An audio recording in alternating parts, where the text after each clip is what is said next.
Hi everyone, this is the first of a number of regular video updates that we intend to provide our shareholders going forward, giving an overview of our achievements and our plans for going forward. We're going to do this hopefully on at least a quarterly basis, and this particular video wraps up our achievements during 2018. 2018, as we all know, was an eventful year for the company.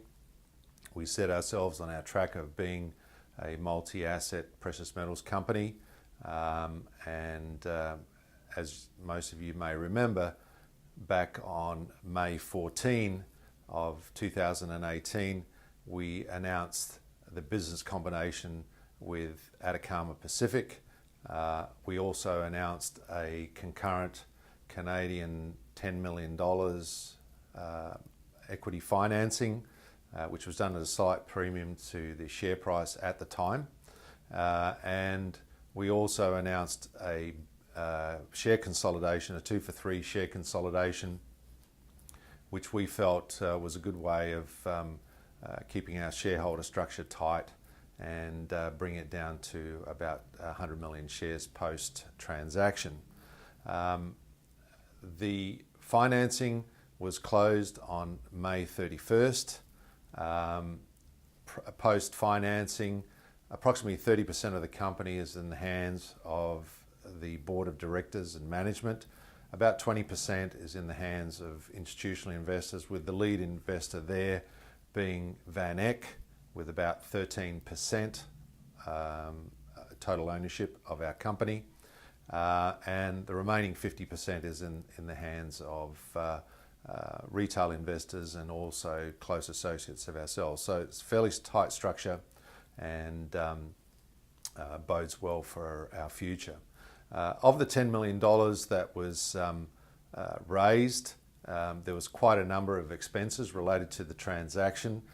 Legal and accounting came to a total of $1.2 million. That was to cover the legals and accounting in relation to Rio2, in relation to Atacama Pacific, and also in relation to the Chilean subsidiaries that we were acquiring. There was quite a bit of work that needed to be done there. We also paid out $3.4 million to our advisors. On our side, we had Raymond James advising us, and on the Atacama Pacific side, we had BMO. Then there was change of control, something that unfortunately is unavoidable when you put two companies together. The acquired company typically has change of control provisions, and we paid out $2.7 million of the proceeds in change of control. And then obviously paying the brokers that assisted us with the financing. We paid out a commission of about $700,000 in relation to broker commission. So therefore, post-financing, we had about $1.8 million left.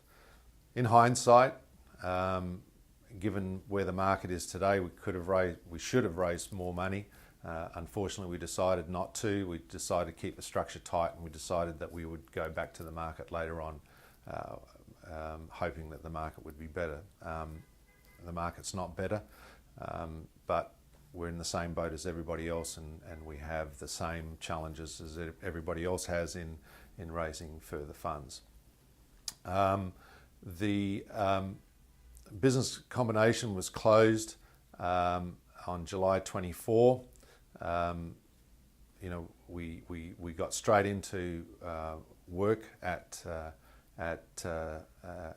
the asset in Chile. We renamed the asset to the Phoenix Gold Project. We felt that that was a better reflection of the new ownership and the repositioning of the asset. And to back up our financing, of which $1.5 million of the money raised came from Peru.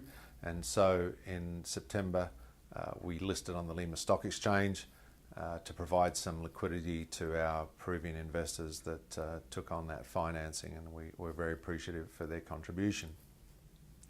On November 7, we announced that we had begun drilling at the Phoenix Gold Project, and that was a big milestone for us.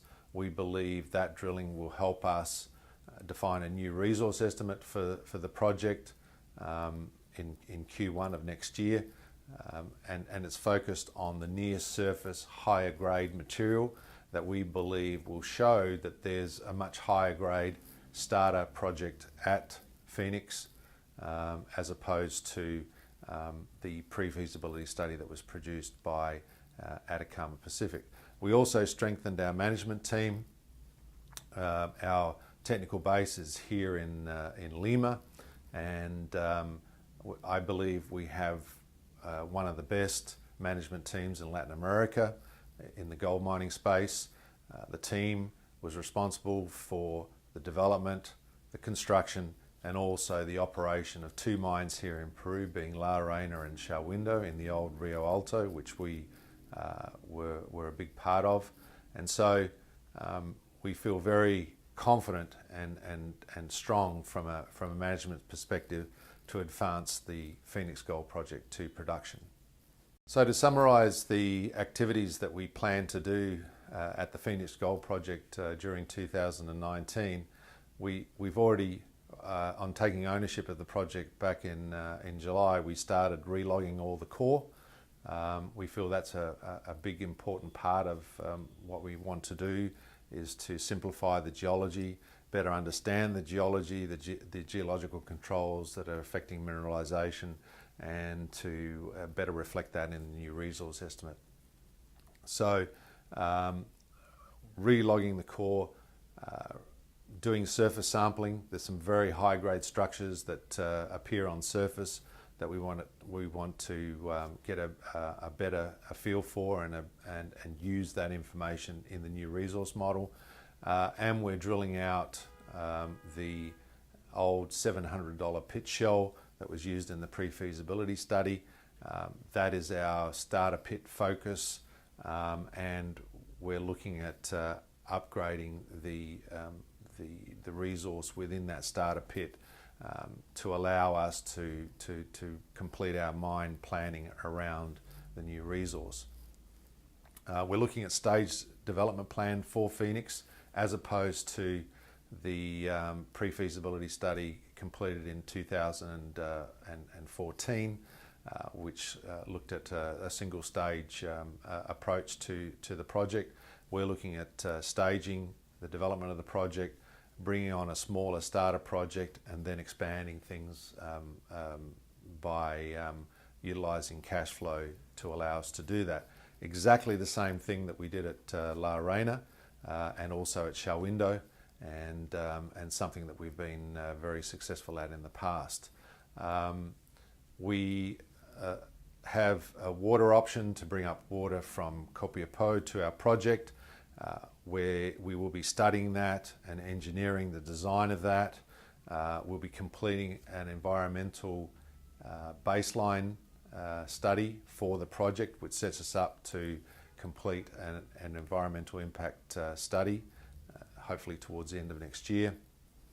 And if possible, and if we've got enough financial resources, we hope to complete a feasibility study by the end of next year, which will completely define the project that we intend to build. We've also started all the social work necessary in Chile as a precursor to the development of the project. And so, a lot of things have been happening. Very proud of the team and their efforts, and lots to do in 2019, which we're all looking forward to. I hope that 2019 is a much better year than 2018 from a sentiment perspective towards junior resource companies. I think we're going to see a positive year for gold in 2019, and I think we're going to see a spectacular year for gold in 2020, but that's my prediction.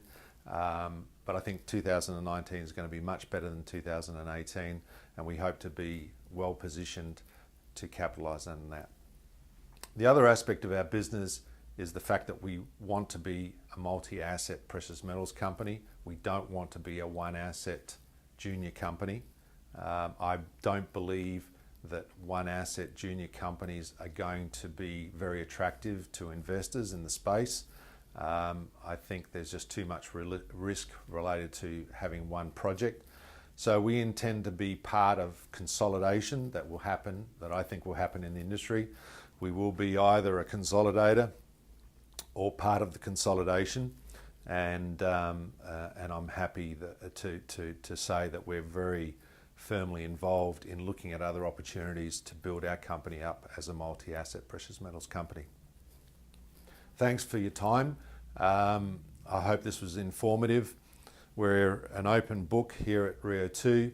You can contact me at any time as CEO of the company, ask me questions. My email address is alex.black@rio2.com. You can write to me and ask me whatever concerns you may have, any comments you want to make. We're an open book. So on that, I'd like to wish everybody happy holidays and a prosperous 2019, full of health and happiness. And I hope that we can come back in the new year with some very positive news on how we're going with our business. Thank you very much.